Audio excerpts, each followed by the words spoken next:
americanos do meu Brasil, brasileiros da minha América. Esse é o nosso 7º CâmbioCast.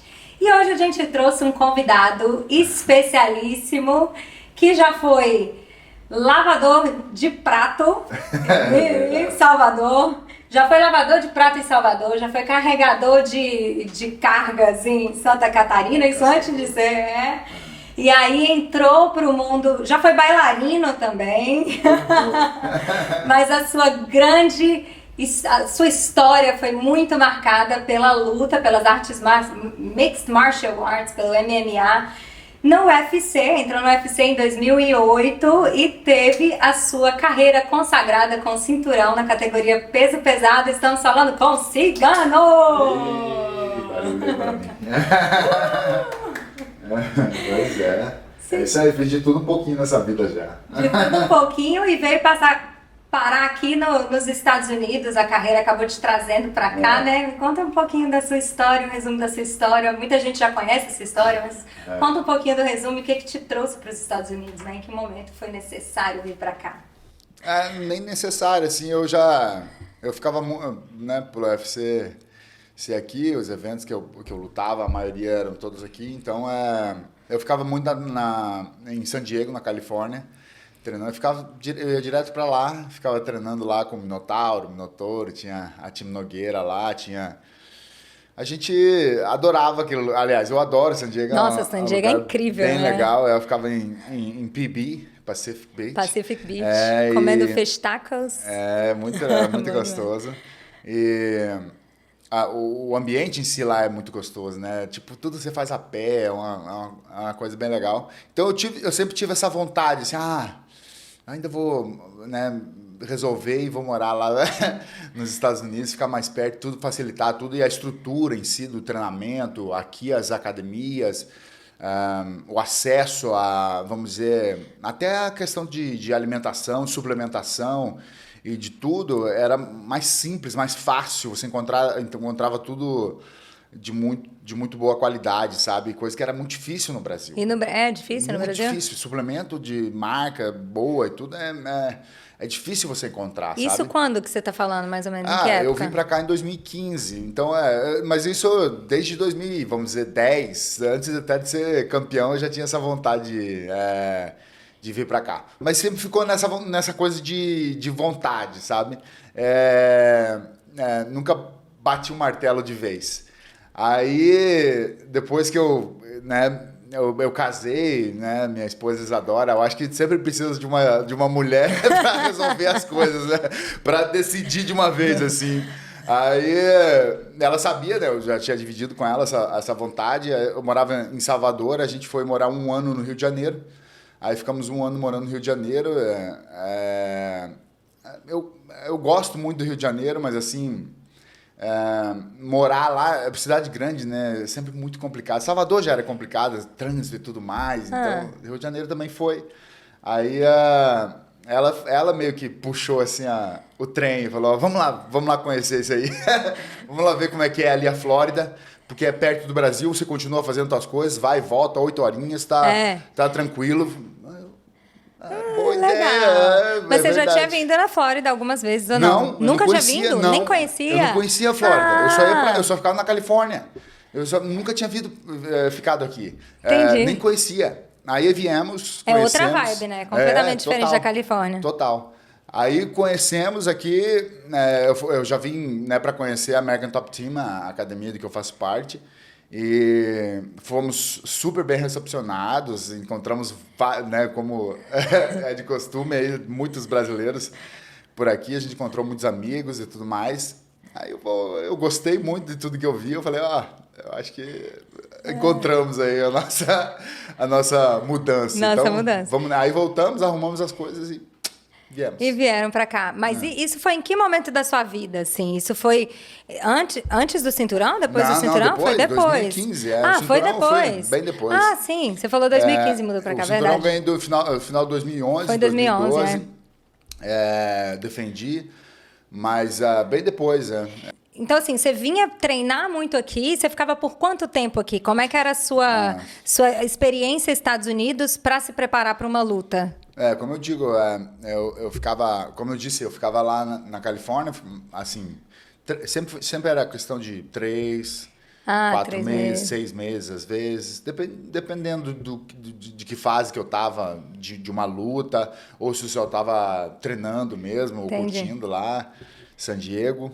Então, não tinha, assim, sempre ficava mais ou menos isso. Aí voltava, continuava o treinamento, continuava as coisas lá em Salvador. Eu morava em Salvador, né? Morava em Na Salvador. Bahia. Foi lá que eu lavei Curtiu? prato. Lá... Foi lá que você lavou prato. Foi lá que você conheceu Isa? Nós somos da mesma cidade, Caçador, Santa Catarina, mas eu só vim a conhecer ela bem depois, entendeu? Numa das minhas visitas lá, nós tínhamos um amigo em comum que acabou nos apresentando.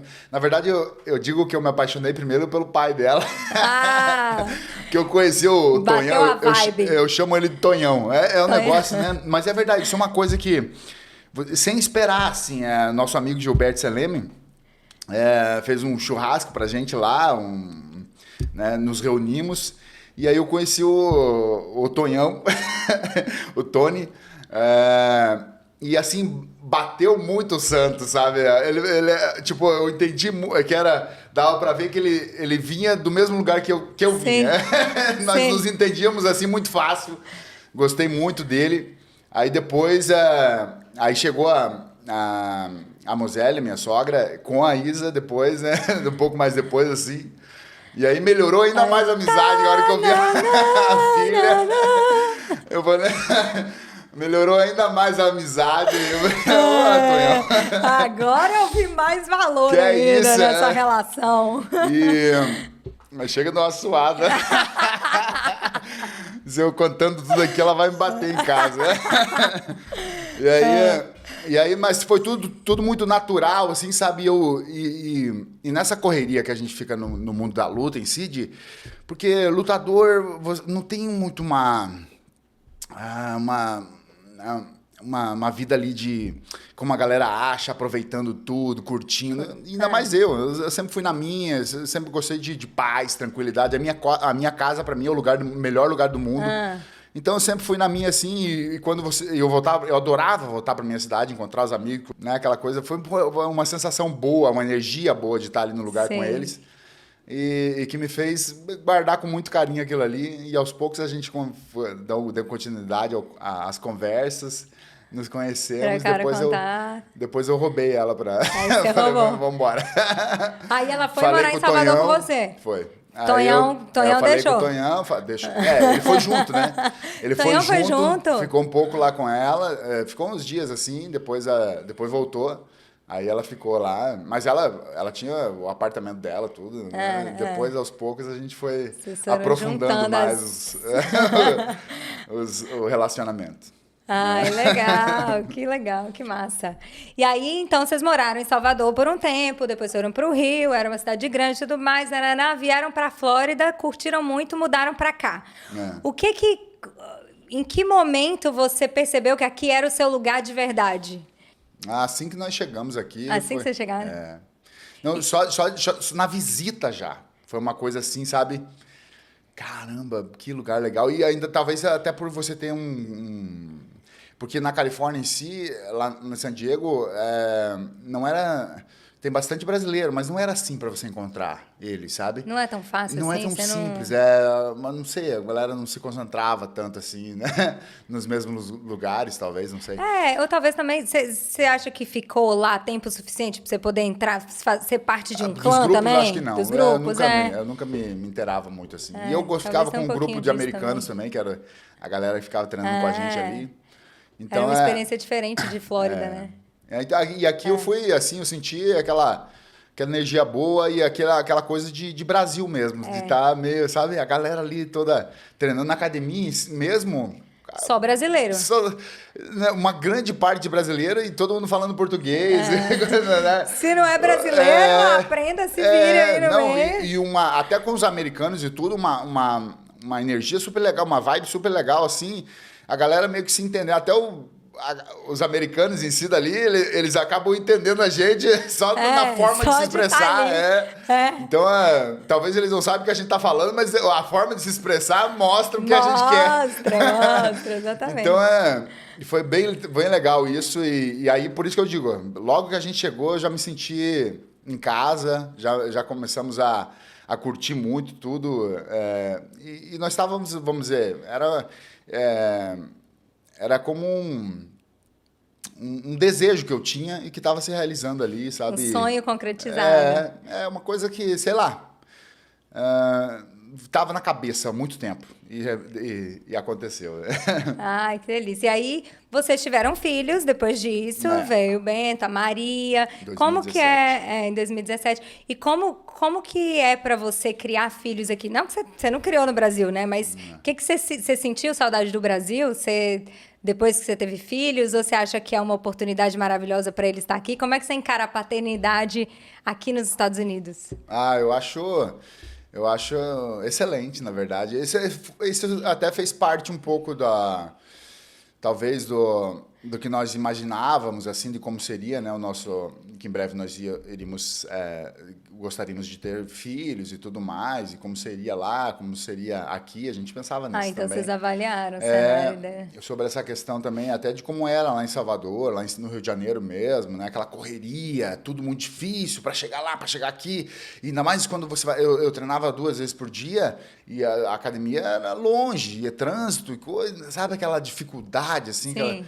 E aí a gente avaliou tudo isso, sabe? E esse foi um dos motivos também para a gente ter vindo para cá. E aí quando nasceu o Bento em 2017, nossa, foi uma realização de um sonho maior ainda. Maior ainda, né? É isso que eu consigo definir dessa forma.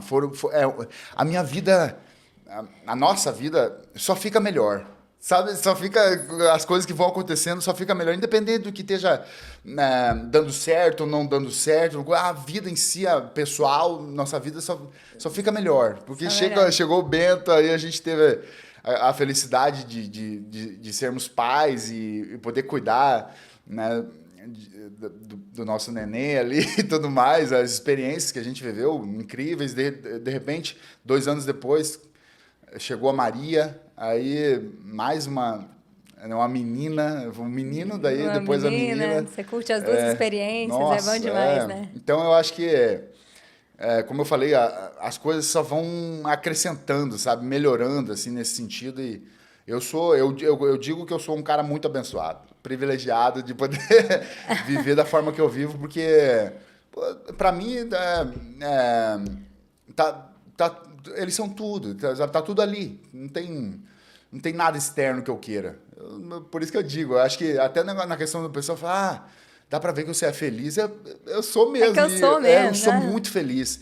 E eu acho que eu não, talvez, eu não poderia, assim, eu não consigo imaginar o que me faria mais feliz do que eu sou hoje. Sendo que eu sou, entendeu? Independente de, como eu falei, do que é, o que não é. Mas só de estar aqui com eles, poder cuidar deles para mim é o maior gol da minha vida. Que massa. Você nem poderia imaginar isso naquela sua primeira derrota, antes de você conseguir um contrato com o UFC, e depois aí você teve uma derrota logo em seguida da oportunidade, né? Você nem tinha lutado pela UFC ainda, né?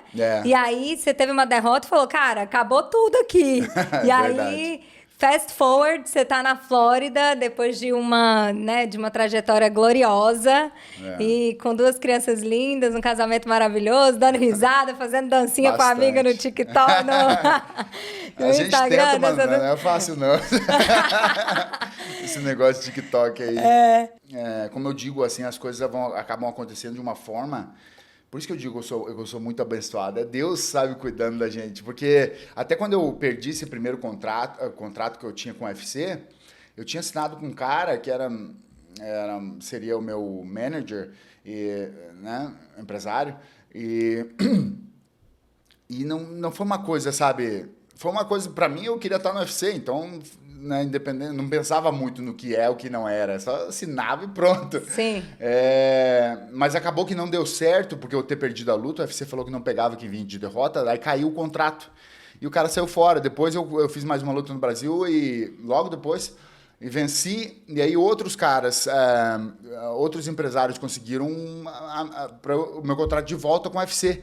Um contrato ganhando o dobro do que eu ia ganhar. Aliás, o triplo, mais do que o triplo do que eu ia ganhar. Porque eu ia começar com 3 mais 3, um negócio desse. O cara me conseguiu 10 mais 10, entendeu? Você já voltou de outro jeito, já. Então foi uma... Você entendeu?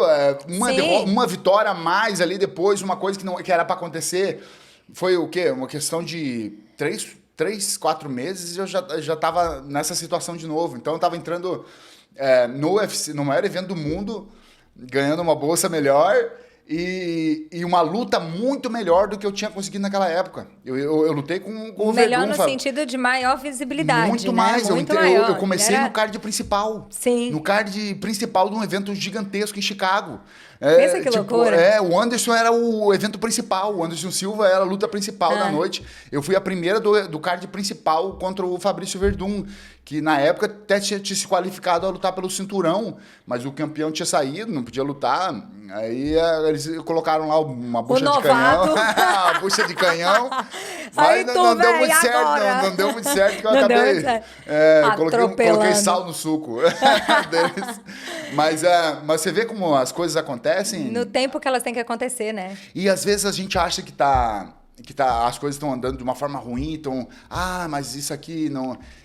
Eu queria que não fosse assim, mas está sendo pro melhor da gente. Eu acho que a gente tem que confiar e seguir em frente. Foi sempre o que eu sempre fiz. Eu não gosto, óbvio que eu ficava triste, eu queria que as coisas. A gente sempre quer que as coisas deem certo. Vão de acordo com o seu planejado, que você planejou, certo. né? Você quer que dê certo. É. E às vezes não dá certo, mas é pro nosso bem. Como esse é um caso, entre vários outros, esse é um caso assim que me mostra muito a questão de eu falar que eu sou, do quão abençoado eu sou. Não, mas é mesmo. E assim, eu me arrepiei quando eu tava ouvindo a sua história. Essa história, gente, eu ouvi no episódio do Cigano no Podpah. E ele conta que encontrou, que depois dessa derrota, e aí caiu o contrato, né? A derrota que antecedia a estreia dele, a suposta estreia dele no UFC. E aí o contrato cai, ele vai treinar e acha um bilhetinho no chão. Não? Conta essa história um pouquinho. Na verdade, eu estava muito triste, assim, o professor falava, o professor Dória, o meu treinador, e as pessoas ao meu redor, né, tentando me incentivar, porque para mim caiu o meu mundo. Aquilo, tipo, eu tava com 5 vitórias no MMA e já tinha ganhado, inclusive, desse cara que eu acabei perdendo depois, né, essa luta.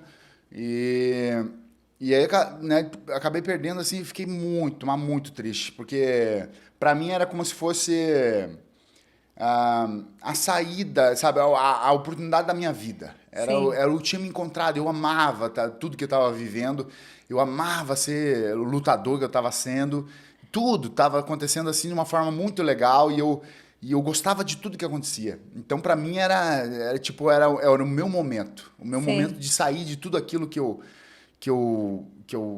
vivia, que eu né, tinha na minha vida, assim, de realidade, para viver uma outra coisa. E, de repente, mesmo assinando com o UFC, com o maior evento do mundo, tudo desandou.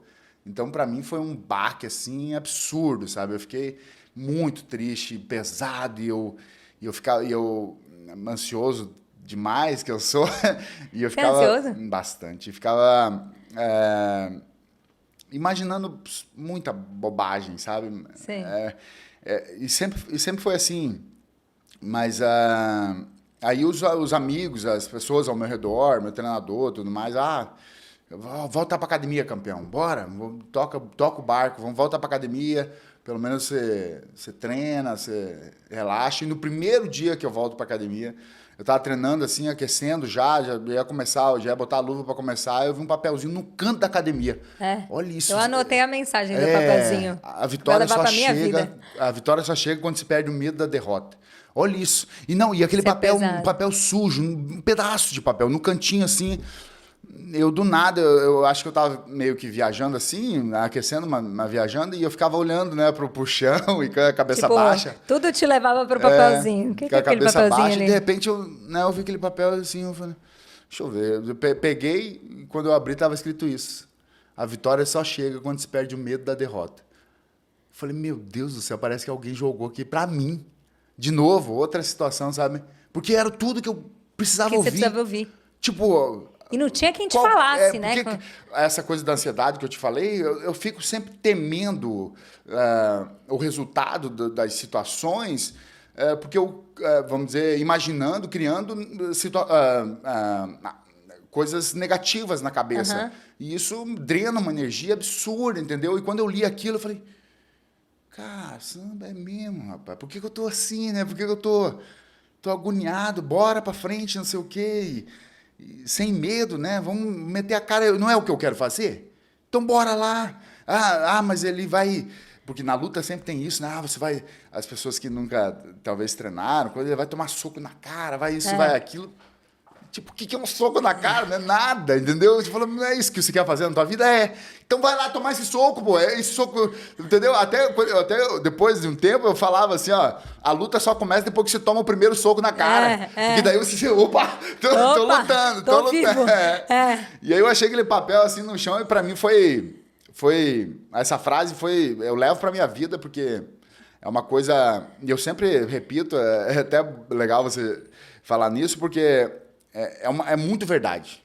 Quando você teme demais, quando você coloca a gente é movido a energia. Então, quando você coloca uma energia negativa em alguma coisa, você acaba atraindo. Vai dar errado. Atrai aquela coisa negativa, aquela peso. E outra, como eu falei, drena você, te drena, sabe? A energia, as coisas boas.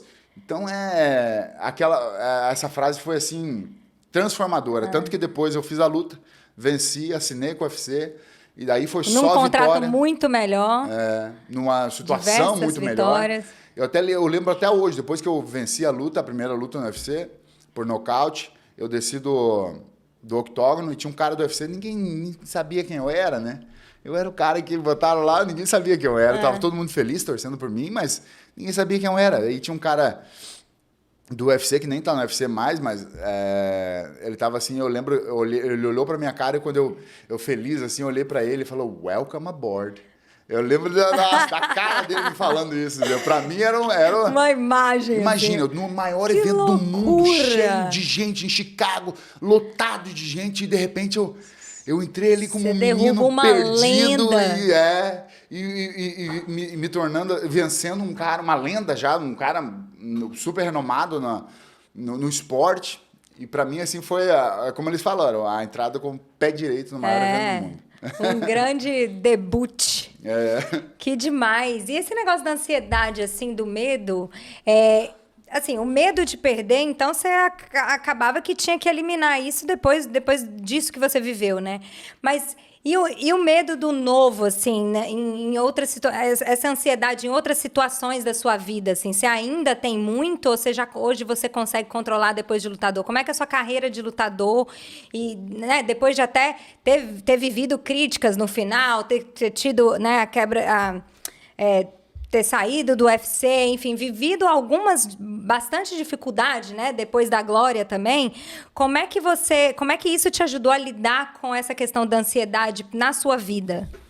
Eu, assim, nunca foi simples. Pra gente que acaba confrontando com a ansiedade, nunca nada é simples. Porque em tudo você aumenta a um nível que acaba sendo desconfortável. Mas na minha vida, uma coisa, sabe, que até os psicólogos que eu fiz tratamento com eles e até outros sempre falam, né? As pessoas falam em geral que você ignorar as coisas é ruim, que é uma bola de neve. Você vai carregando tudo, você tem que resolver os problemas. Você tem que lidar com aquilo. Os problemas você tem que resolver. Eles não dizem isso, a maioria dos psicólogos diz, você tem que resolver o teu problema.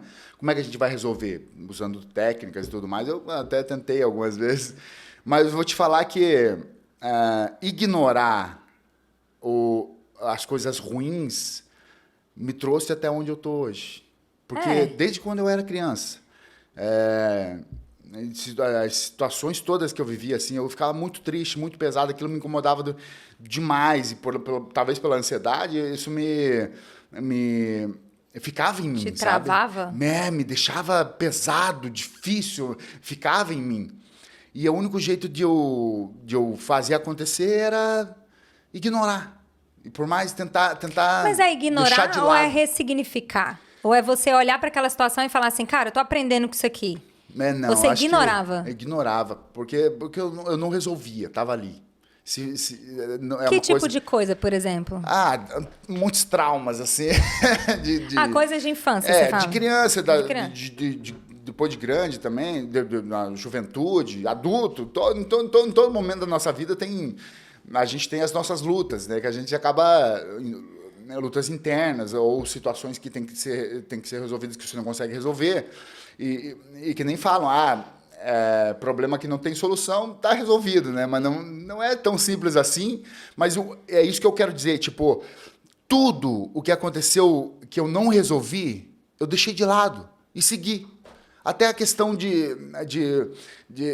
vamos dizer, quando eu comecei a treinar em si, eu comecei a treinar com 21 anos. Eu não tive um histórico de treinamento, coisa. Meu corpo não estava preparado, nada. Foi tudo muito difícil para mim, assim. Mas eu, com dor, como é difícil para todo mundo, mas talvez por eu ter começado muito tarde e aprender tudo, de repente, assim, e já saí. A minha luta, depois 1 ano treinando MMA com meu professor, eu já fiz a minha primeira luta profissional de MMA. Que loucura. Eu fui lá e venci a luta. E depois, de repente, eu estava treinando com o Minotouro.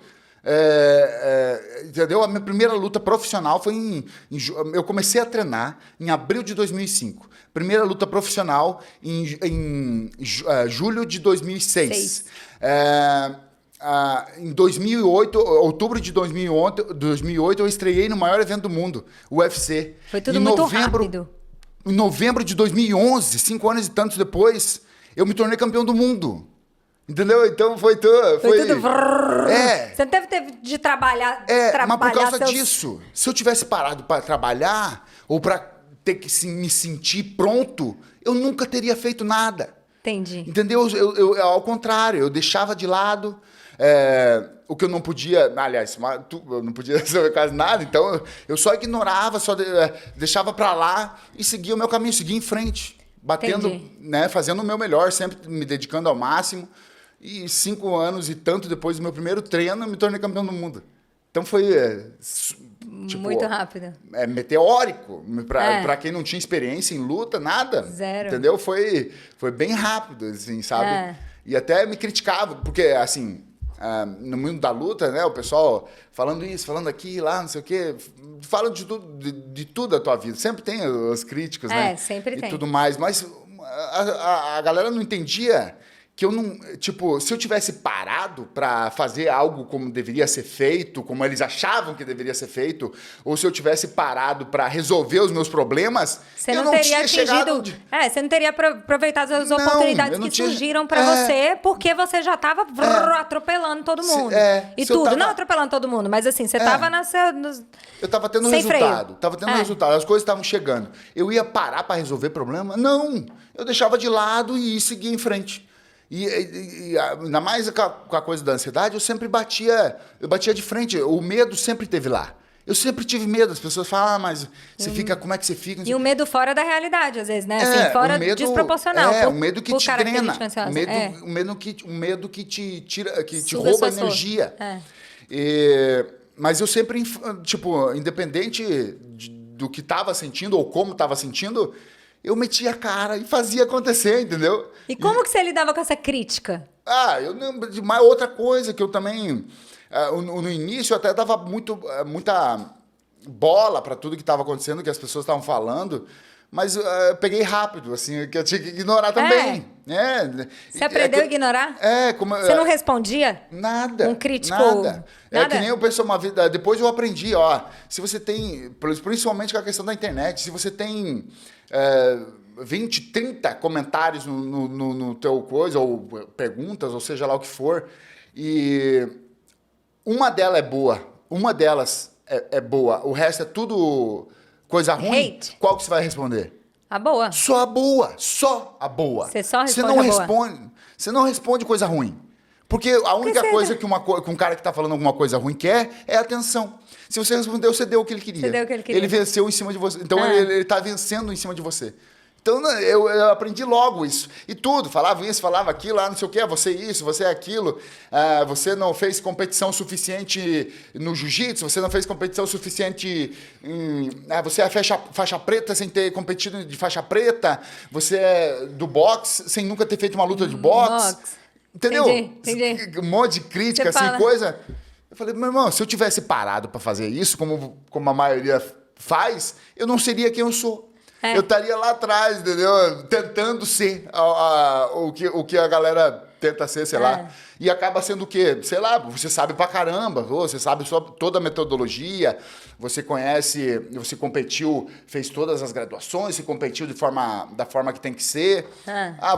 O que você acaba se tornando? No geral, não todos, mas no geral, um ótimo professor, uma inspiração boa para mas você não... O diferente faz você não diferente, chega né? a ser campeão do mundo. Porque se a fórmula fosse a mesma, tava todo mundo no lugar que você tá, né? O que eu quero dizer com isso é que cada um tem o seu caminho. Sim. E as escolhas que você faz. Sim. Eu escolhi... eu queria vencer. E não me importava o quanto eu ia sofrer, ou o quão difícil seria. Eu queria tentar. Eu sabia que eu podia. Eu sentia que eu podia. Eu queria tentar. Deixasse eu tentar. Você sentia que você podia? Você sabia que você ia ser o campeão do mundo Não, eu não dia? sabia que eu ia ser, mas eu sentia que eu podia. Porque eu era forte, eu aprendia as coisas rápido. E assim, aí eu treinava com os caras difíceis. E de repente eu tava indo bem no treino. Então eu sentia, eu consigo, né? Se eu fizer direitinho, eu consigo chegar lá. E sempre me dediquei muito a tudo que eu fiz na minha vida. Até quando eu não bebo nada de coisa de álcool, Fiquei sabendo que foi um... eu tento me cuidar o máximo que eu posso. No meio de uma comemoração, você pegou e falou, só bebo o dia que eu for campeão do mundo. E até hoje não voltou a beber. Não beber porque eu não gostava mais. Eles compraram uma champanhe carérrima lá pra mim beber e eu só no cheiro, eu não era mais pra mim. Aí você falou, o que eu tô fazendo? Eu falei, não preciso disso pra ser aceito. Isso aqui não é mais pra mim, não. E não bebi mais. E eu acho que foi uma coisa que, sabe, que não tem nada contra com quem bebe, cada um... acho bom. Não, cada acho bom, importante, tô brincando. Não, por cada um... aquela, como eu falei, aquela questão da escolha de novo. Não, mas é verdade. Eu vejo que muita gente faz por... A maioria, na verdade, eu sinto que é meio que até para confraternizar. É uma obrigação social. Na verdade, é exatamente isso. Mas não tem nada de obrigação. Não tem nada de obrigação. Claro, é uma opção. É uma opção. Social. Exato. E você não decide é uma obrigação, fazer. senão você não teria amigos. Você decide fazer para fazer parte do. Eu comecei a beber Talvez assim. no início, né? Eu acho que todos começam a beber assim. assim. Até fumar. Graças a Deus, quando eu experimentei o cigarro, eu experimentei logo um paieiro. Sabe o que é paieiro? Sim, claro que eu sei. Sou de Minas Gerais. Um fumo e coisa. Quando eu experimentei aquilo, meu irmão quase morri. Nossa. Ou seja, ainda bem. Né, foi ruim demais pra mim, não gostei. E com a bebida também. Eu bebia porque meus amigos bebiam. E saíam pra passear e tudo mais. E eu acho que a maioria começa assim. Começa assim, só que aí depois você toma gosto. Mas você acostuma o teu organismo. Exato. Porque o primeiro gole... Não é bom. É horrível. Eu duvido quem gostou do primeiro gole. É ruim. É ruim. Não. É ruim. Só que as pessoas insistem para fazer parte do bolo. Para fazer parte. Entendeu? Mas aí depois você acaba acostumando o teu corpo. Passa a ser bom e depois passa a ser prazeroso. Você sente prazer com aquilo. Exato. Entendeu? Aí pronto, aquilo aí já é já parte tá no mundo, de você. já faz parte, exatamente. E quando eu parei de beber, eu senti assim, só que pra mim, eu sempre fui um cara muito disciplinado. Quando eu fiz a minha primeira luta em 2006, julho de 2006, e a gente foi para um posto de gasolina comemorar a vitória. Me deram uma cerveja, eu bebi a cerveja. Aí me deram outra. Aí eu peguei a cerveja na mão, olhei assim... Por que eu tô bebendo? Por que eu tô fazendo isso? Qual que é a intenção de eu beber? E não consegui achar nada, assim, ia ficar tonto. Não consegui achar nada. Aí eu falei assim, quer saber de uma coisa? Joguei de volta. A partir de hoje não bebo mais. E aí falei assim, só volto a beber quando eu for campeão do mundo. E aí todo mundo, até meus amigos, todo mundo começou campeão, fez a primeira luta. Primeira luta, tá se achando. fez a primeira luta em Salvador, que ela tá achando que vai ser campeão do mundo. E o meu professor, Yuri Calto, um beijo pro meu professor, ele veio batendo nas minhas costas assim, e olhou pra mim e falou assim, esse é o espírito, campeão. Não interessa o que vai acontecer. Esse é o espírito. Isso aqui que vai te levar aonde você quer chegar. Eu falei, pô, pronto. E a partir dali nunca mais... Assinar. Né? Era o que precisava para assinar. Pra mim, não, era o meu... A minha contribuição para comigo mesmo, sabe? Sim, para sim. alcançar o que eu queria. E você encontrou vários caras como esse na sua vida, assim? Que olhavam para você e falavam, velho, ao contrário do que estão falando aqui, dos críticos, não sei o que, eu acredito demais em você. Sim, Você encontrou pessoas-chave, assim? Eu sou, assim, eu consegui, talvez não, eu consegui chegar onde cheguei porque eu tive pessoas especiais e incríveis na minha vida. Eu acho que a gente não vai a lugar... Isso de não ir a lugar nenhum sem ninguém do teu lado é muito verdade. É muito verdade. Você não consegue fazer nada sozinho na tua vida. Se você não tiver pessoas boas e sinceras que não esperam nada de você. Se alguém está fazendo alguma coisa por você e esperar algo em troca, até um obrigado. A pessoa esperar... aquele obrigado for necessário, ela não está te ajudando. Ela está tentando... parecer bem, ou fazendo um negócio, ou fazendo... Entendeu? Ela tá tentando ganhar uma imagem boa, alguma coisa. Mas ela não tá ajudando. Quem ajuda de verdade não quer nada em troca. Ele só ajuda a pessoa. E eu tive pessoas que fizeram total diferença na minha vida. Tanto que eu consegui esse resultado tão rápido assim por causa dessas pessoas. Muitas. E graças a Deus eu soube aproveitar... e aprender, e mesmo errando, me batendo ali, eu continuava seguindo. O Yuri foi o meu mestre de jiu-jitsu. Que foi esse que falou pra você, não? Ele que falou comigo. E olha só, depois da minha primeira luta, aquela época, quando os treinadores encontravam um talento, eles queriam segurar o talento para eles se beneficiarem daquele talento mesmo, né? Do atleta em si. Fui eu que fiz. E coisa assim. O Yuri, a primeira coisa... Tipo, na semana depois da luta ali, ele me pegou e me levou lá na academia do professor Dória, o Luiz Carlos Dória, beijo, professor. Que é de Salvador também. De Salvador também, que já tinha uma experiência... Os maiores resultados, a medalha de ouro olímpica do boxe brasileiro vem do professor, entendeu? Do Robson Conceição, que é do professor, e várias outras medalhas, né? O professor em si é o treinador de boxe mais bem renomado do Brasil, que trouxe resultados efetivos, entendeu? E, de repente, treinou Anderson Silva, Minotauro, Vitor Belfort, todo mundo naquela época, né? O Yuri me levou lá e falou assim, ó, olha a humildade desse cara.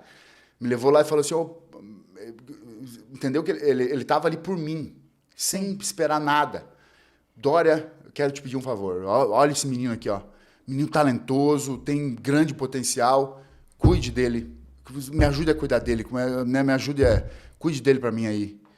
O professor Dória, óbvio, foi assim, bem receptivo. No outro dia eu já fui treinar, ele já fez uns testes lá comigo no boxe. Falou, leva jeito. E também me abraçou assim como um filho, os dois. Assim, eu tenho como segundo pai, assim, na minha vida, sabe?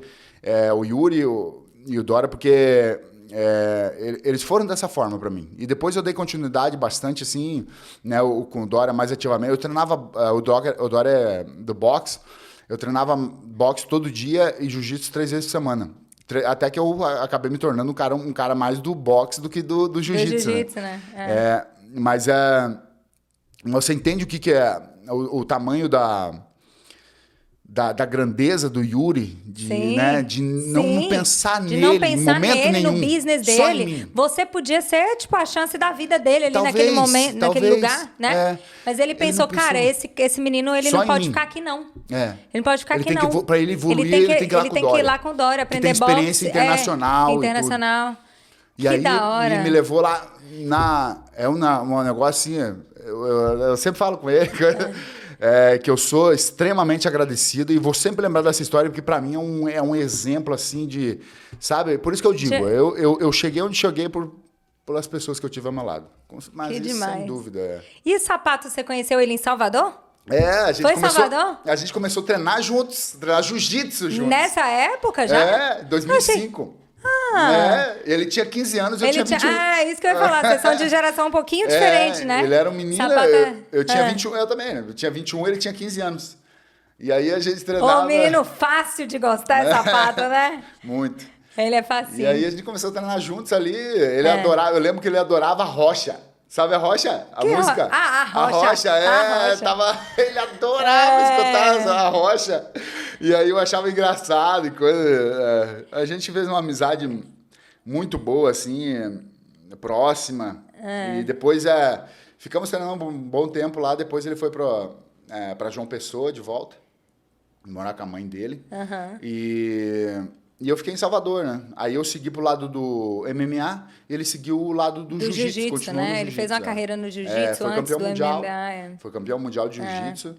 E aí depois a gente se encontrou na Austrália. Eu fui pra Austrália para fazer uma promoção lá em Sydney, para fazer uma promoção pro UFC, alguma coisa assim. E ele tava lá fazendo alguns seminários, umas academias, dando alguns seminários e coisa. Nem era do MMA ainda. Não, ele era jiu-jitsu. Jiu-jitsu. E aí a gente acabou se falando e nos encontramos lá. Se reencontraram. Eu vou pensar, vou lá para Salvador dar uns treinos, não sei o que.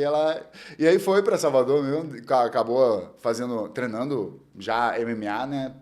Com a ideia, talvez, de tentar o MMA também.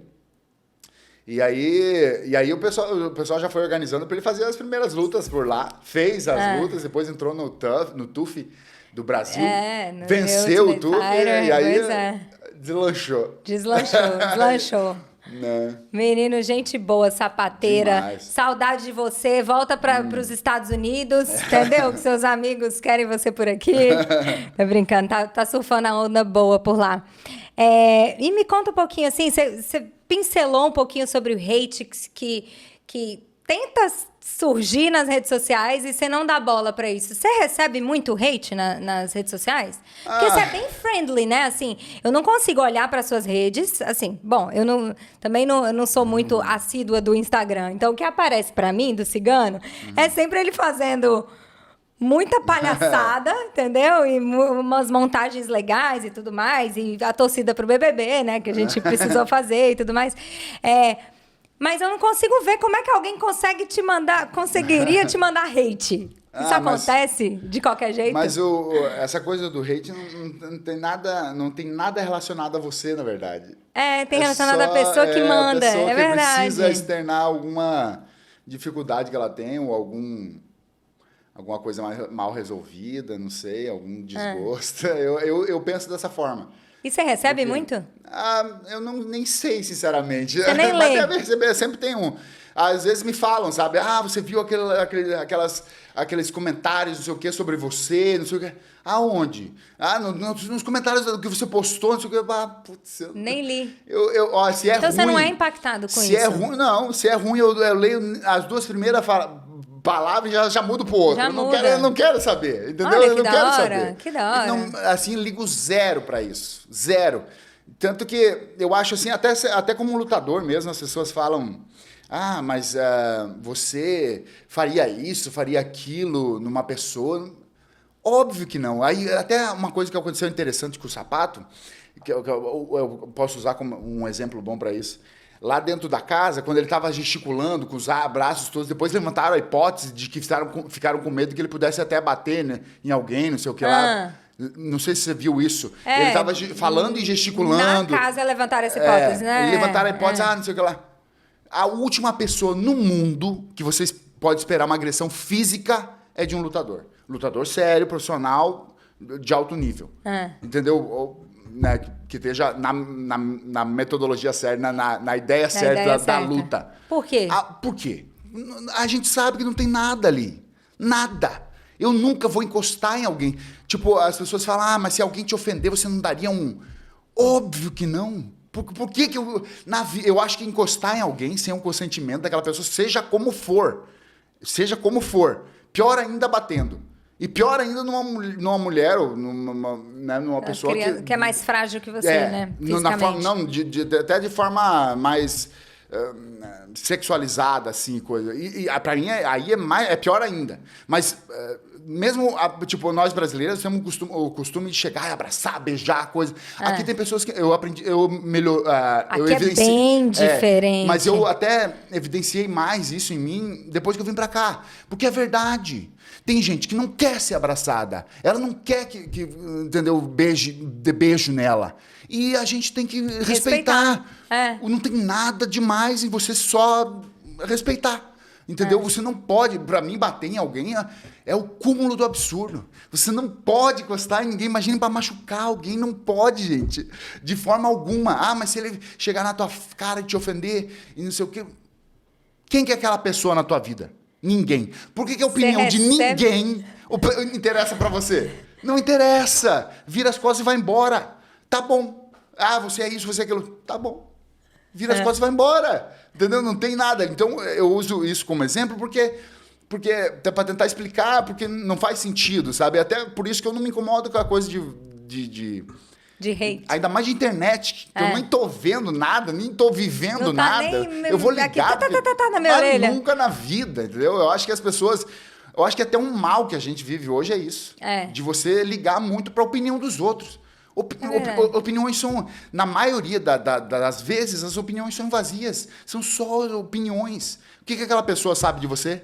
Nada. Da tua vida. Nada. Por mais que ela saiba alguma coisinha ou outra, ela não sabe nada da tua vida.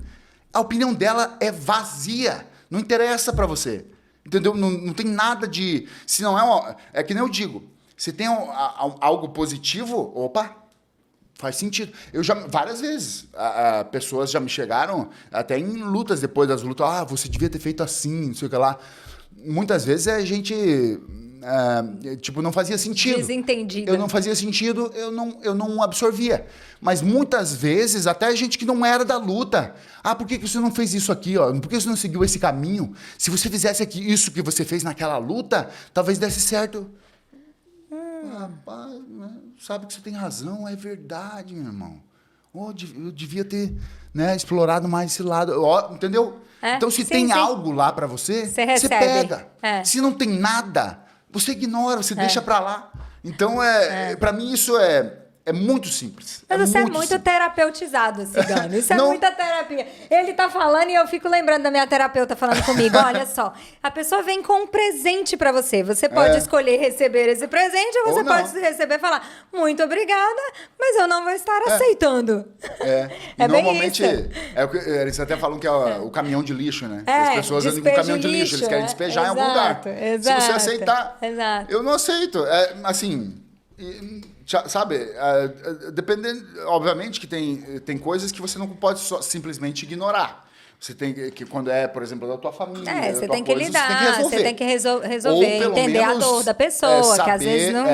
Não, as pessoas também, você não pode esperar que todo mundo, até ninguém é assim, ninguém é 100% o tempo todo forte. Sim. A gente tem que esperar ser... sensível a isso também. Exato. Não, mas é legal esse approach com relação ao hate também, né? Porque isso eu vejo que é um problema muito, muito grande. De agora para frente, eu me preocupo com a relação das minhas crianças com isso, por exemplo.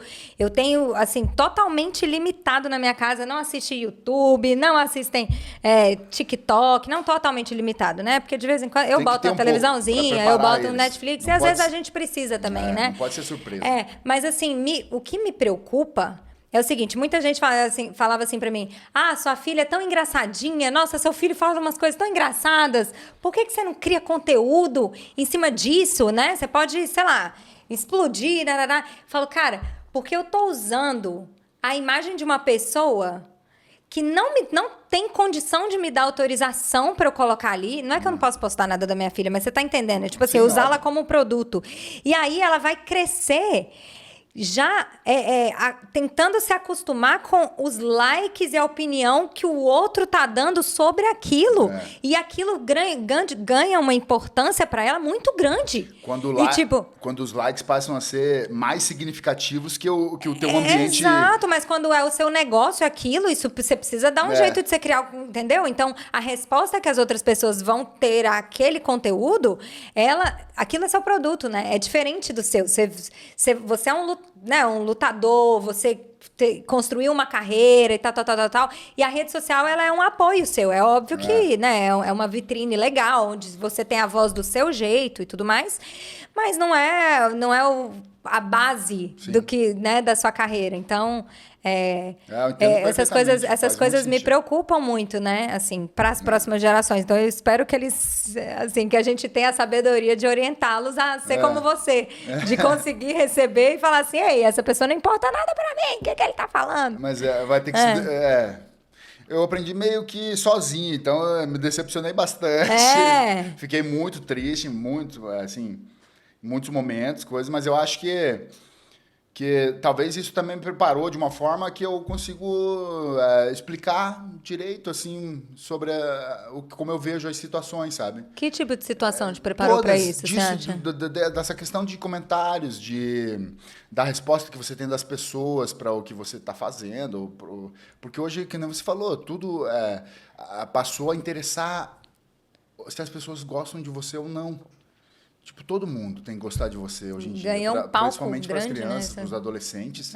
É uma necessidade que se tiver comentários, como você falou, negócio de comentário negativo no post e coisa, tem gente que fica depressiva. Entra num buraco. Pelo amor de Deus, não tem nada ali. Você não sabe quem que você é? Você sabe quem que você é, não é não? Então, por que você vai ligar para o que estão falando alguém que não sabe quem você é? Tá falando. Eu sei que não é tão simples assim, principalmente quando a gente é adolescente, que, né, a gente quer estar no meio, a gente quer fazer parte daquele grupinho, determinadas situações, porque é importante para a gente se sentir querido, né, por todos. Aceito, de alguma forma, né? Aceito. De alguma forma é importante, eu não estou... eu tenho que ter até cuidado com isso, porque não é uma coisa tão simples. Mas eu acho que a partir do momento que a gente consegue entender que se não tem nada lá, não é para mim. Uma coisa, por exemplo, que eu vejo, um dos principais reclamações que eu vejo hoje em dia. Mas eles não gostavam de mim. Eu fui lá, não sei o que lá, mas eles não gostavam de mim, eles ficavam zombando de mim. O que você está fazendo ali ainda? Sai fora, vai lá, do outro lado ali tem gente que gosta de você. É lá que você tem que estar, não é aqui. Aqui só tem gente que quer te trazer para baixo, não é aqui que você vai estar. É lá, ó. Ali tem amigo que quer amigo ser teu, que quer ser teu amigo. Às vezes você nem conhece, mas vai lá tentar algo novo. Não, mas ali eu quero estar ali. Então você quer passar por isso. Entendeu? Se ali você não é aceito, não é querido, não é aceito, saia dali. Você que tem que sair. Não é as outras pessoas que têm que mudar. Se você quiser que as outras pessoas mudem, você vai ficar esperando o resto da tua vida. Porque aí você perde o controle, né? De um destino que é só seu, né? Essa é a verdade. É você que faz as quem coisas. Vai morrer e tá lá no caixão não é ninguém que tá te julgando, né? É você. É você que ligou demais. A trajetória tem que ser sua também. E que acabou perdendo o teu tempo ligando uma bobagem. Porque isso acaba, no final, de novo, a gente tem que considerar a coisa das crianças, dos adolescentes, mas no final, como eu falei, é vazio, não tem nada. Vai pro outro lado. Massa demais, gente. O próximo Tony Robbins brasileiro está aqui, né? Não, a gente começa a sentir aquele calor, assim, aquele negócio. Você, como uma figura pública, você se enxerga responsável por passar alguma mensagem para as pessoas? Assim, não que eu tenha que passar alguma mensagem, mas automaticamente eu vou ser... vou servir como exemplo, ou talvez uma inspiração, ou talvez um modelo de que algumas crianças, eu já tive muitas crianças, adolescentes, eu estou tentando fazer isso, não sei o que lá, porque eu quero ser que nem você, eu quero fazer isso, mas eu não quero ser eu faço jiu-jitsu, mas eu sou que nem você, eu gosto da porrada. Gosto da porrada. Gosto de dar soco na cara. Então, automaticamente, não que seja uma obrigação minha, mas o que acaba sendo, do jeito que se você pensar da forma que eu penso, mas tem uma responsabilidade no que você acaba deixando, né? de legado e tudo mais. Não no sentido de você tem que fazer um... Porque hoje eu vejo muita gente, o meu legado no sentido de, tipo, eu tenho que ser um deus. Um star, uma inspiração, Irmão, pelo amor de Deus, isso é uma bobagem do tamanho do mundo que não existe, não faz sentido nenhum. As únicas pessoas que você precisa de verdade ser lembrado, ou que vai ser lembrado, por mais que você seja isso, seja aquilo, os únicos que vão lembrar de você de verdade, depois que você morrer, vão ser os seus filhos e a sua família. O resto, eu vou esquecer assim, de você. Então, esse negócio de legado é uma bobagem absurda. Eu falo do legado em relação ao que você, vamos dizer... a sua história, a sua imagem. Você acaba inspirando nas pessoas. No sentido de, tipo, pô, eu gostei, né, de seguir essa linha, fazer como o Cigano fez. Deu certo. Ele é uma inspiração. Eu posso melhorar aqui, eu posso melhorar ali, fazer até chegar ainda mais longe. Né? É uma inspiração. Até para questão... Além do esporte, você acha? De tudo. Além do esporte. Da forma de encarar a vida. De reagir às situações, como essa que a gente estava falando agora. Sim, exato. De você reagir a tudo que chega em você, a forma com que você reage e tudo. E eu tento passar, obviamente, principalmente para minha família, para os meus, né, as pessoas ao meu redor, meus filhos em si, mostrar que até quando minhas crianças eles vão para a escola, e por... sei lá, um amiguinho não gostar do outro, tudo mais, eu falo, se não tiver... A mesma coisa, se não tiver legal ali, não tiver se divertindo, e você não tiver feliz, ou não estiverem gostando que você esteja ali, você vai ali do outro lado. Vai ter o outro amiguinho. Você vai lá com o outro amiguinho brincar e pronto, deixa pra lá. Mas se xingar e se fizer isso, fizer aquilo... Não faz mal. Você vira as costas e vai lá brincar com o outro que gosta de você. A gente tem que ficar com quem a gente gosta, que gosta da gente. Se você não gosta de mim, a gente pode tentar outra vez depois. Mas não ficar insistindo ou batendo de frente. Porque é que nem eu falei o negócio de bater. Não tem nada lá para você ficar insistindo numa... Não, e não vai terminar no soco que você vai dar. Não vai, ao contrário. Ele não vai desdizer o que ele disse. Ele não vai salvar a sua reputação que ele possa ter. Não vai acontecer nada, né? E você vai arrumar um inimigo para sua vida. Às vezes, que vai ficar traumatizado, e vai vir fazer alguma coisa. É por isso que a gente tem sei lá, até essas situações difíceis que vêm acontecer depois, que são pessoas que não deixam a coisa... se importam demais com a opinião dos outros, ou o que acham delas. Não interessa o que acham de você, entendeu? Vai com quem acha você legal. O resto, não me acha legal, tá bom. Eu também não acho você legal. Vou pra lá. Pronto. Se você não me acha legal, eu não acho você legal. Tchau. Cara, eu li num livro esse negócio de criança, né? E aí depois eu queria saber um pouquinho como é que é a vida dos seus filhos aqui também, e, né, a infância deles, como é que tem sido essa experiência com escola, etc. Mas eu vi uma psicóloga nesse livro, ela ensina a gente a treinar com a criança como reagir em momentos em que ela é rejeitada, sabe? E aí ela chega e fala assim pra gente, que... por exemplo, a criança chega pra você e fala assim, o menininho me chutou, ou falou que eu sou feia. Aí você fala assim, chutar não, né? Chutar já é outra história. Você tem que chamar alguém pra te ajudar. Já fui longe. Mas assim, o menininho me chamou de feia. O menininho te chamou de feia? Então vem aqui. Eu vou te chamar de feia, e você vai ter que me dar alguma resposta. E a gente vai encontrar a resposta, aí depois você me chama de feia e eu te dou uma resposta e a gente vai encontrar que vai dar certo na hora, tá bom? Tá bom. Tá, sou feia. Você acha que eu sou feia? Então tá bom, o problema é seu. Aí outra, sou feia. Aí você faz pra criança. Aí, enfim, nesse exercício, você consegue ensinar a criança a lidar com aquilo. Cara, eu fiz isso com os meus filhos e é impressionante como eles lidam com essas rejeições da vida real, né? Eu não sei como é que vai ser na internet. Mas, assim, eles vêm com uma criatividade, assim, como lidar com essas situações que são, né, que são muito legais. E tem muito a ver com isso que você falou, de, assim, eu não preciso esperar que essa pessoa goste de mim, né? Eu preciso lidar com aquela situação, não posso ofender a pessoa, mas eu preciso lidar com essa situação de uma forma que eu me valorize, né? É óbvio. E eu digo mais. Até quando você se afasta e vai fazer... vai se divertir com os outros amiguinhos, ou brincar, né, com outras pessoas, ou interagir com outras pessoas, já você é adulto, seja lá o que for. Em algum momento, aquela pessoa que dizia te rejeitar vai vir pedir a tua ajuda, ou vai se aproximar de você por algum motivo, ou de alguma forma vai levantar talvez o interesse daquela pessoa por uma conversa, ou por algo relacionado a você. É incrível, mas é uma verdade.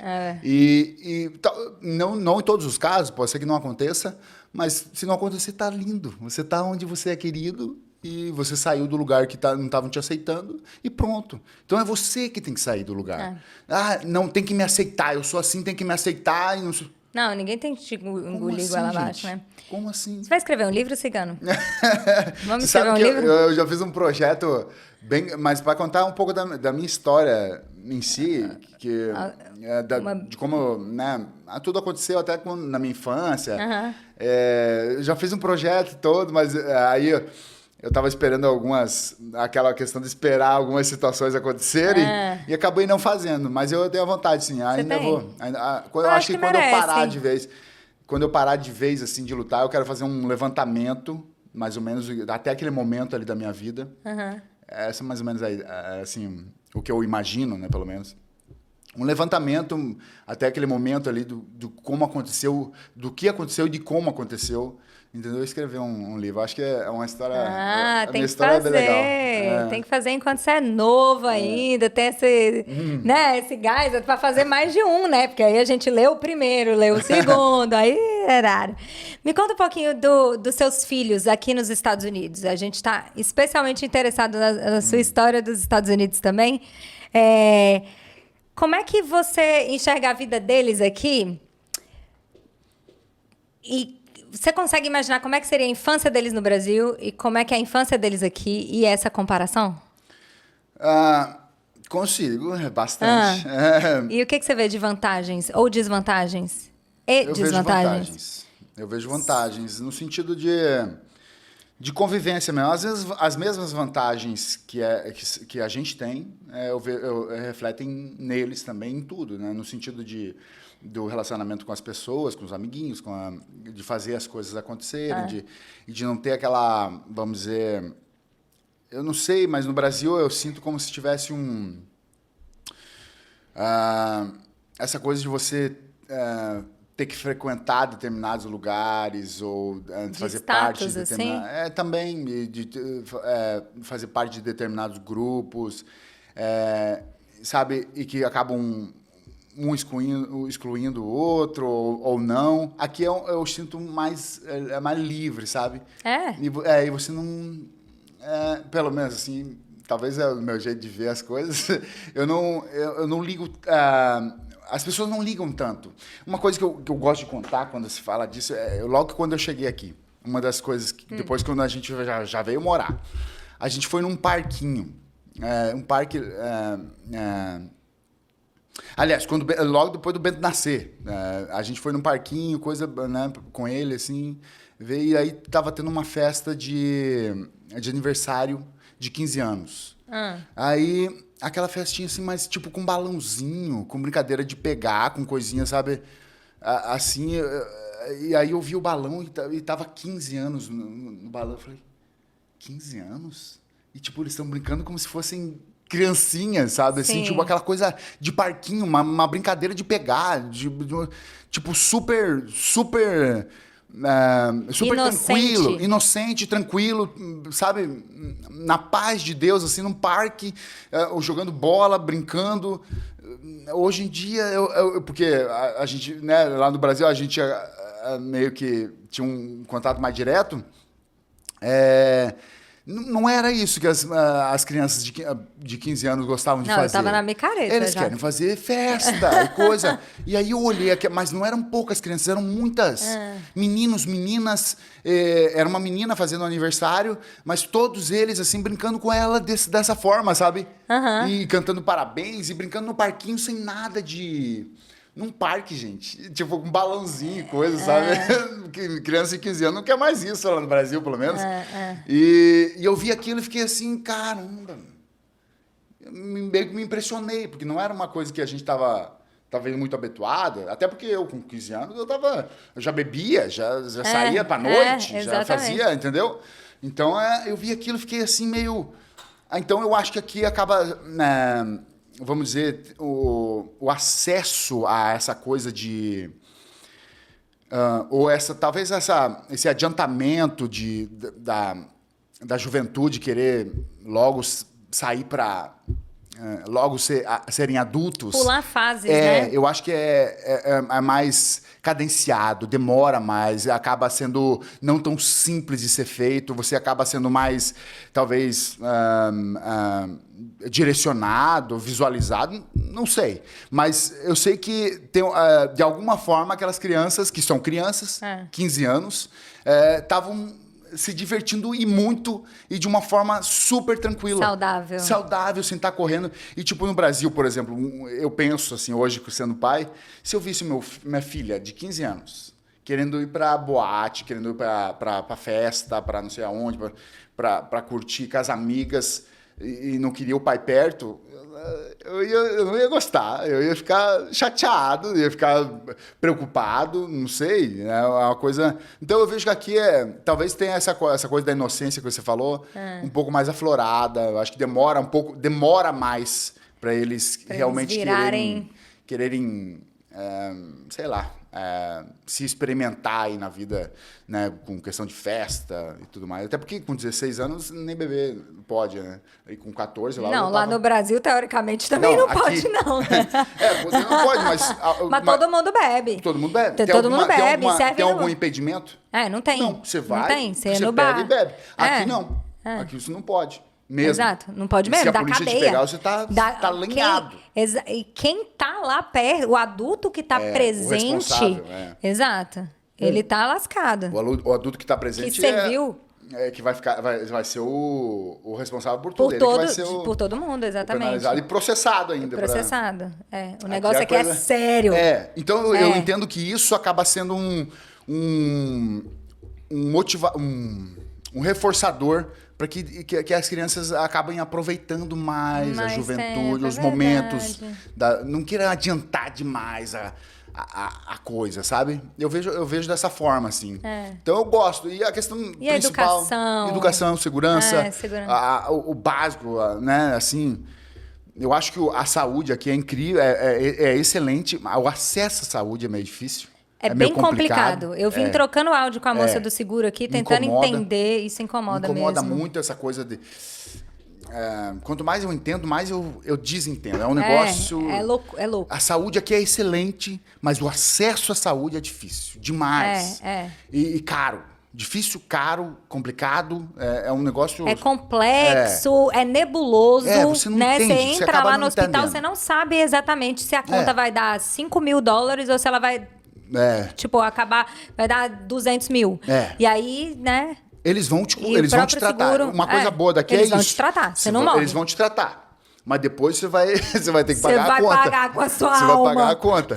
Não, por isso que a galera... Seu corpo está ação, mas a alma...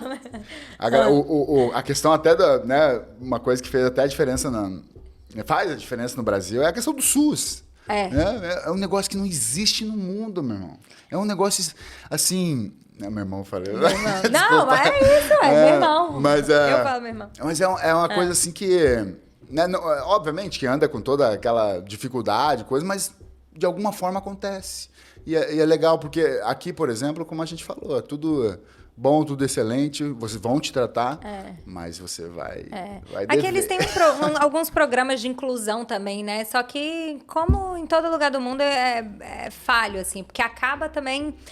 Mas os programas de inclusão...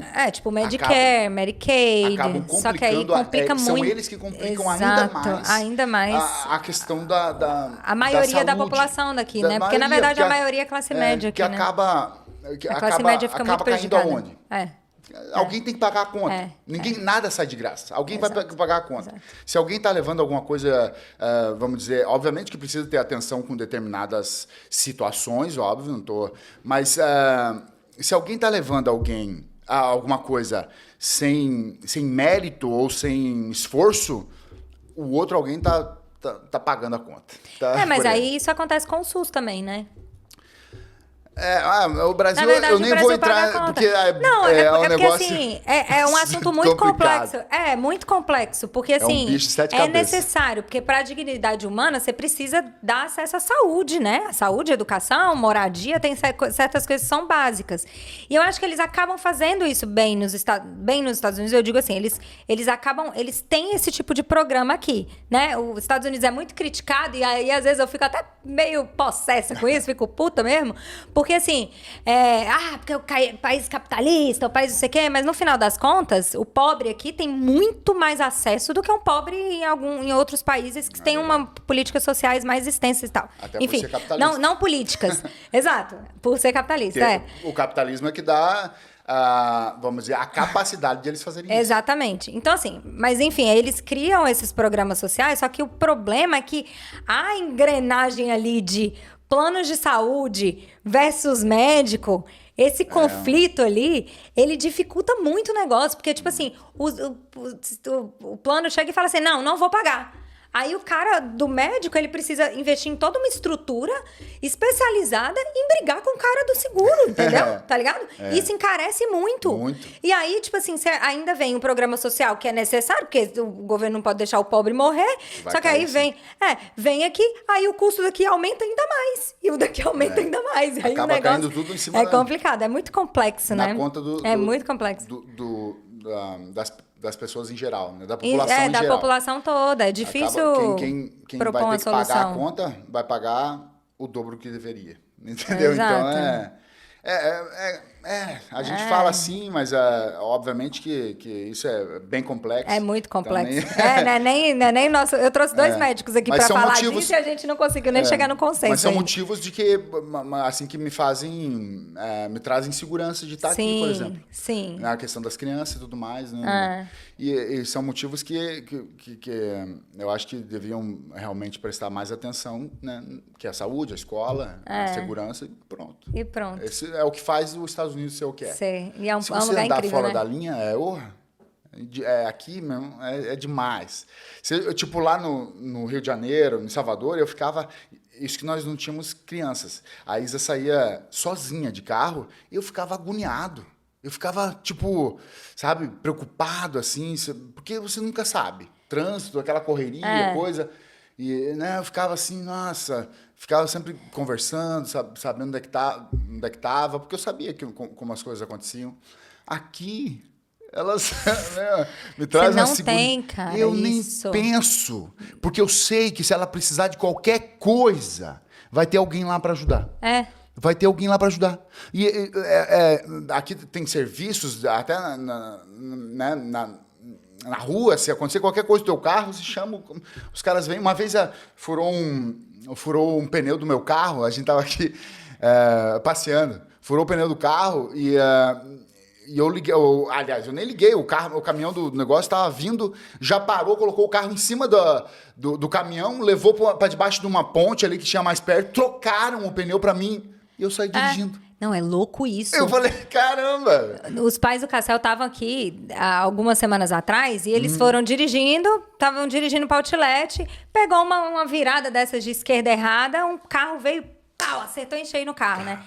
Aí a minha sobrinha estava no carro, ela pegou o celular, a última pessoa que ela tinha ligado era ela ligou, Lívia, o vô bateu o carro, a avó não tá bem. Eu falei, desliga o celular e liga pro 911. Tipo assim, na minha cabeça liga pro 911. Ela, não, a ambulância já tá aqui. Tipo assim, ela nem sabia. No fim das contas, minha sogra tava bem, assim, tava viva, né? Mas naquele momento ela não sabia nem se ela tava morta, tá ligado? Tipo, essa foi a sensação do momento. Tipo assim, ela não tinha conseguido ainda acessar se tava todo mundo bem. a ambulância já tinha chegado, cara. É louco isso aqui. Eles conseguem... Eles estão sempre rodando, mas mesmo quando não chegar rápido, tem telefone na própria rodovia ali que você pode ir lá chamar os caras. Exato. Então, esse tipo de coisa... São coisas simples, bobas, mas que fazem uma diferença. Uma grande diferença. Que me deixam mais confortável. Até se não vir ninguém do próprio serviço em si, as pessoas vão ajudar. Vamos no sentido, né, de ver uma mãe ali com as crianças, coisas, as pessoas vão ajudar. Tipo, eu tenho essa sensação, assim, de que tá tudo bem, sabe? Sim, é verdade. De uma forma ou de outra, tá tudo bem. Por mais que aqui, não, obviamente, que não é as mil maravilhas. Assim, não é perfeito. Não existe nada lugar é perfeito. perfeito. Não existe lugar perfeito. Tem os seus problemas, que a gente, obviamente, tem que tomar cuidado. De novo, é responsabilidade nossa que as coisas aconteçam de uma forma boa. Então, faça acontecer de uma forma boa. Preste atenção em tudo que você está fazendo. E agora, obviamente que as coisas que podem te prejudicar são mínimas. É fácil de desviar. É muita positividade. Cigano, muito obrigada por ter vindo no nosso podcast da Câmbio Real, nosso Câmbio Cash. É um prazer te ter aqui, sentir toda essa positividade, essa energia. Se você vendeu uma palestra aqui agora, você vai... Já tô treinando aqui. Como é que é? Como nocautear as dificuldades da vida com o Cigano. Mas de verdade, é um super prazer ter você aqui. E eu queria deixar esse momento agora, esse espaço, para você passar qualquer mensagem que você queira para a galera que sonha em vir para os Estados Unidos. Tanto lutadores, né, que com certeza são... Assim, você acabou trazendo... Assim, sendo uma figura na luta, eu não acompanho muito, né? O MMA, eu vejo assim, me divirto vendo, mas eu não acompanho. E são poucas as figuras brasileiras que a gente consegue, que a gente conhece só de bater o olho, assim. Você conseguiu ser um desses, né? Assim, uma referência não só para lutadores, mas também para gente fora. Então, eu queria te deixar, assim, bem à vontade para você passar a sua mensagem para os lutadores, que com certeza inspiram você, mas para pessoas normais como eu, que não são lutadores, mas com certeza te olham como uma figura inspiradora. Que é isso. Obrigado você. Adorei a conversa. Você vê que eu falo pra caramba. Eu saio aqui...